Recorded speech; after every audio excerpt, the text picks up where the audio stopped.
یہ واقعہ حق اور باطل کی اس جنگ کا ایک ایسا منظر ہے جو نبی کریم صلی اللہ تعالی علیہ وسلم کے صبر اور ابو جہل کی بدبختی کو پوری شدت سے بیان کرتا ہے۔ مکہ کی گلیوں میں سناٹا چھایا تھا، لیکن ابو جہل کے گھر کے پچھواڑے چراغوں کی مدھم روشنی میں کچھ سائے حرکت کر رہے تھے۔ نفرت کی آگ میں جلتے ہوئے ابو جہل نے کدال اٹھائی اور زمین کھودنے لگا۔ اس کے ساتھ کچھ منافق اور کافر بھی اس گھنونے سازش میں شریک تھے۔ پسینے سے لت پت ابو جہل کو دیکھ کر اس کے ساتھیوں نے پوچھا، اے سردار، اس اندھیری رات میں یہ گڈھا کیوں؟ آخر ارادہ کیا ہے؟ ابو جہل کے چہرے پر ایک شیطانی مسکان ابھری۔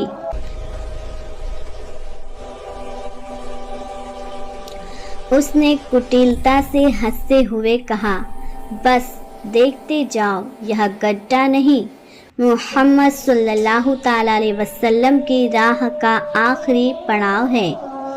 کئی دنوں کی محنت کے بعد اس نے اپنے ہی گھر کے صحن میں ایک گہرا اور خطرناک گڈھا تیار کیا اور اسے سوکھی گھاس اور مٹی سے اس طرح ڈھک دیا کہ کوئی بھاپ نہ سکے کہ نیچے موت کا کنواں ہے۔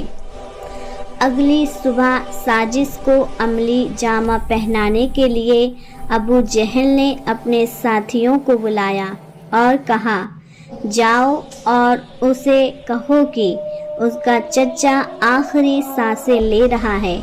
میں جانتا ہوں کہ وہ اپنی شفقت کی وجہ سے مجھ خود کو روک نہیں پائے گا۔ کافروں کا ایک گروہ نبی کریم صلی اللہ تعالی علیہ وسلم کے در پر پہنچا۔ چہروں پر جھوٹے غم کی چادر اوڑھے انہوں نے گزارش کی، اے محمد صلی اللہ تعالی علیہ وسلم، آپ کے چاچا ابو جہل سخت بیمار ہیں، وہ موت کے بستر پر تڑپ رہے ہیں اور بار بار آپ کا نام لے رہے ہیں۔ شاید ان کی آخری تمنا آپ کو دیکھنا ہے۔ خدا کے لیے چلیے ورنہ دیر ہو جائے گی۔ رحمت للعالمین صلی اللہ تعالی علیہ وسلم کا دل موم کی طرح نرم تھا۔ اپنے دشمن کی بیماری کی خبر سن کر بھی آپ کی آنکھوں میں ہمدردی آ گئی۔ آپ نے بنا کسی جھجک کے ان کے ساتھ جانے کا فیصلہ کیا۔ جیسے ہی حضور صلی اللہ تعالی علیہ وسلم ابو جہل کے گھر کی دہلیز کے قریب پہنچے، عرش والے نے اپنے محبوب کی حفاظت کا فیصلہ فرمایا۔ جبریل علی النبی علیہ السلام بجلی کی تیزی سے اترے اور عرض کیا، یا رسول اللہ صلی اللہ تعالی علیہ وسلم، ٹھہر جائیں، آگے قدم نہ بڑھائیں، یہ بیماری محض ایک ڈھونگ ہے اور آگے موت کا گڑھا آپ کی راہ دیکھ رہا ہے۔ اللہ کے حکم سے آپ صلی اللہ تعالی علیہ وسلم وہیں رک گئے اور خاموشی سے واپس لوٹ آئے۔ ادھر ابو جہل گھر کے اندر لیٹا ہوا بے چینی سے انتظار کر رہا تھا کہ کب گرنے کی آواز آئے۔ جب بہت دیر ہو گئی تو وہ جھنجلا کر باہر نکلا۔ وہاں غصے اور حیرت میں تھا کہ سازش ناکام کیسے ہوئی۔ جیسے ہی وہ چلاتے ہوئے آگے بڑھا، وہ بھول گیا کہ گڈھا کہاں تھا۔ اچانک ایک زور کی چیخ گونجی۔ ابو جہل خود اپنے ہی کھودے ہوئے گڈھے میں جا گرا۔ گڈھے میں گرتے ہی منظر بدل گیا۔ اللہ تعالیٰ کے حکم سے وہ گڈھا اور بھی گہرا اور کشادہ ہونے لگا۔ وہ جتنا باہر نکلنے کی کوشش کرتا اتنا ہی دھنستا جاتا۔ ابو جہل نے خوف سے چلانا شروع کیا، مجھے بچاؤ، مجھے باہر نکالو۔ اس کے ساتھی اوپر کھڑے تماشا دیکھ رہے تھے۔ انہوں نے رسیاں ڈالی، ہاتھ بڑھائے، لیکن قدرت کا کرشمہ دیکھیے، گڈھا اتنا گہرا ہو چکا تھا کہ کسی کی بھی پہنچ وہاں تک نہ تھی۔ ہار مان کر ابو جہل نے گڑ گڑاتے ہوئے کہا، محمد صلی اللہ تعالیٰ علیہ وسلم کے پاس جاؤ، ان سے کہو کہ ان کا چاچا شرمندہ ہے، ان سے کہو کہ اگر وہاں مجھے نکال لیں تو میں کلمہ پڑھ لوں گا۔ جب یہ پیغام نبی پاک صلی اللہ تعالیٰ علیہ وسلم تک پہنچا تو آپ نے اپنی ذات پر ظلم کو بھلا دیا۔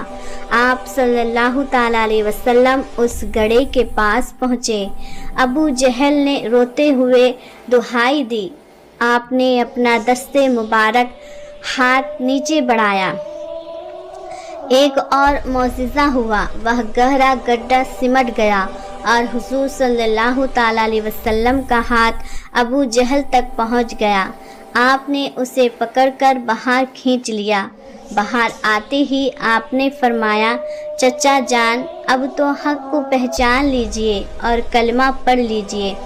لیکن بدنصیب ابو جہل نے جیسے ہی دھول جھاڑی، اس کی فطرت پھر بدل گئی۔ وہ بولا، اے محمد صلی اللہ تعالیٰ علیہ وسلم، میں تو کلمہ پڑھنے ہی والا تھا، لیکن اب سمجھ آیا کہ آپ کتنے بڑے جادوگر ہیں۔ اتنا لمبا ہاتھ اور یہ گڈھے کا سمٹنا، یہ سب آپ کا جادو ہے۔ نبی کریم صلی اللہ تعالیٰ علیہ وسلم کا دل بھر آیا۔ آپ صلی اللہ تعالیٰ علیہ وسلم اس کے ہدایت کے لیے تڑپ رہے تھے، لیکن وہ بدبخت اپنی انا میں اندھا تھا۔ آپ صلی اللہ تعالیٰ علیہ وسلم انتہائی غمگین ہو کر واپس لوٹ آئے۔ اس واقعے سے ہمیں یہ سیکھنے کو ملتا ہے کہ جو دوسروں کے لیے گڈھا کھودتا ہے وہ خود اس میں گرتا ہے، اور ہمارے نبی صلی اللہ تعالیٰ علیہ وسلم کی رحمت کی کوئی سیما نہیں، جو اپنے قاتل کو بھی معاف کرنے کا حوصلہ رکھتے ہیں۔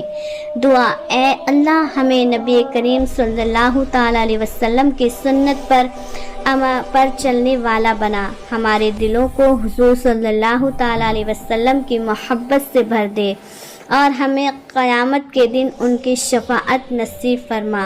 آمین آمین بجاہ النبی الامین صلی اللہ تعالیٰ علیہ وسلم۔